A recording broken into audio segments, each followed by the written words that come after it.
सत्यार्थ प्रकाश में ही उन्होंने दयानंद सरस्वती ने खुद लिखा है, पेज नंबर 171 सत्यार्थ प्रकाश अष्टम समोल्लास में, कि 1 अरब 96 करोड़ कुछ लाख साल की ही जगत की उत्पत्ति हुई है। मतलब वो किस आधार पर, किस पद्धति से जांच करके उन्होंने इस वर्ष की गणना की है, वही जाने, पता नहीं। एक फिर भी उनके मन में आया होगा कि जगत की सृष्टि हुई है, और वो मान गए कि ये प्रथम ही सृष्टि है। सृष्टि की अवधि का मनवंतरों व चतुर्युगियों में हुआ जो विभाजन, वो ऋषि दयानंद के सत्यार्थ प्रकाश चैप्टर 8 और ऋग्वेद आदि भाष्य भूमिका में है।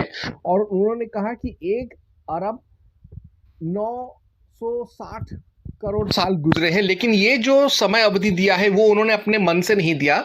ये शास्त्रों में, जैसे सूर्य सिद्धांत, महाभारत शांति पर्व, विष्णु महापुराण, मत्स्य महापुराण, भागवत महापुराण और मनुस्मृति में इस काल अवधि का, इस गणना का उल्लेख किया हुआ है। ये दयानंद ने अपने मन से नहीं किया। मैं अभी आपको वो गणना समझाऊंगा।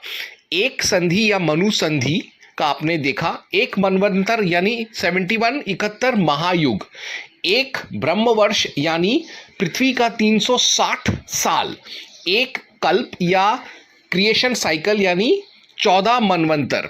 एक ब्रह्मवर्ष याद रखिएगा होता है 360 पृथ्वी के वर्ष, यानी एक मनवंतर का अर्थ होता है एक चतुर्युग प्लस 1 मनुसंधि। अब एक मनवंतर में होता है 71 महायुग या चतुर्युग। एक मनवंतर होता है 71 into 4.32 million is equal to 376.72 million, यानी एक महायुग या चतुर्युग होता है 4.32 मिलियन का। अब याद रखना, एक मनवंतर 71 इंटू 4.32 306.72 मिलियन ईयर्स होता है। हर एक मनवंतर जो होता है एक मनु के अंतर्गत होता है। इस वक्त हम करंटली वैवस्वत मनु मनवंतर में है, और 71 महायुगों में से 27 महायुग गुजर चुके हैं, और ये 28वां महायुग है, 28वां कलयुग है। तो इससे पहले सब कुछ गुजर चुका है, और ये अभी पहला सृष्टि नहीं है। हम 7वें मनवंतर में हैं, और इसमें से 71 महायुग में से 26 गुजर चुके हैं, और हम 27 महायुग में हैं। तो ये कलयुग का 27वां कलयुग है वैवस्वत मनु मनवंतर का। इससे पहले हम 6 मनु या 6 मनवंतर भोग चुके हैं।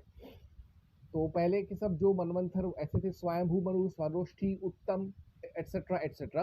तो ये पूरा काल गणना अगर हम करें 376.72 मिलियन ईयर्स इंटू 6 मनुस is equal to 1.8 billion years, plus एक कृत युग का 17,28,000 ईयर्स, उसके ऊपर एक त्रेता युग, उसके ऊपर एक द्वापर युग। ये सब मिलाकर अगर हम अभी जो कली के 5,119 साल गुजर चुके हैं, इन सब चीजों को अगर हम कैलकुलेट करें तो पृथ्वी का उम्र आता है 180,389,3112, यानी 1.8 बिलियन या 1.8 बिलियन ईयर्स आता है पृथ्वी का उम्र।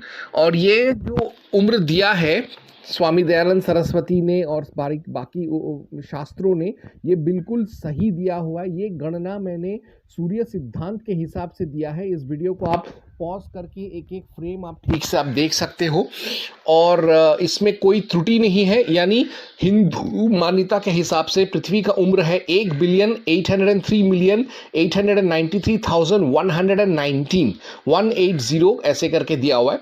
तो अब पृथ्वी का जो उम्र है साइंस के हिसाब से वो है 4.54 या 9.54 बिलियन या फिर 10 बिलियन ईयर्स। हम हिंदू कह रहे हैं 1 बिलियन ईयर्स, मॉडर्न साइंस कह रहा है 10 बिलियन ईयर्स। अब पृथ्वी का उम्र ईसाइयों के हिसाब से क्या है? पृथ्वी का उम्र ईसाइयों के हिसाब से है 6,000 साल, यानी पृथ्वी ज्यादा से ज्यादा 6,000 बिफोर क्राइस्ट में बना गया था। इसमें आपको मैं दिखा रहा हूँ, प्राचीन काल से लेकर मध्य युग तक कई ईसाइयों ने पृथ्वी का काल गणना किया है, और उन्होंने कहा कि 6,000 बिफोर क्राइस्ट में पृथ्वी बना। लेकिन ये कैसे संभव है? क्योंकि ऋग्वेद में 10,000 बिफोर क्राइस्ट के ज्योग्राफिकल और एस्ट्रोनॉमिकल ऑब्जर्वेशंस हैं। राखी गढ़ी 7,500 बिफोर क्राइस्ट का है। 8,000 बिफोर क्राइस्ट का तो भिराना और मेहरगढ़ है, यानी सिंधु सभ्यता ईसाइयों के पृथ्वी के बनने से पहले बना। इसी से पता चलता है कि ईसाइयों का काल गणना चुतियापा है, सियापा है और इसको नहीं मानना चाहिए और ऐसे मजहब को नकार देना चाहिए और ऐसे मजहब की खुदा को भी नकार देना चाहिए। ओम हनुमते नमः। सृष्टि की अवधि का मनवंतरों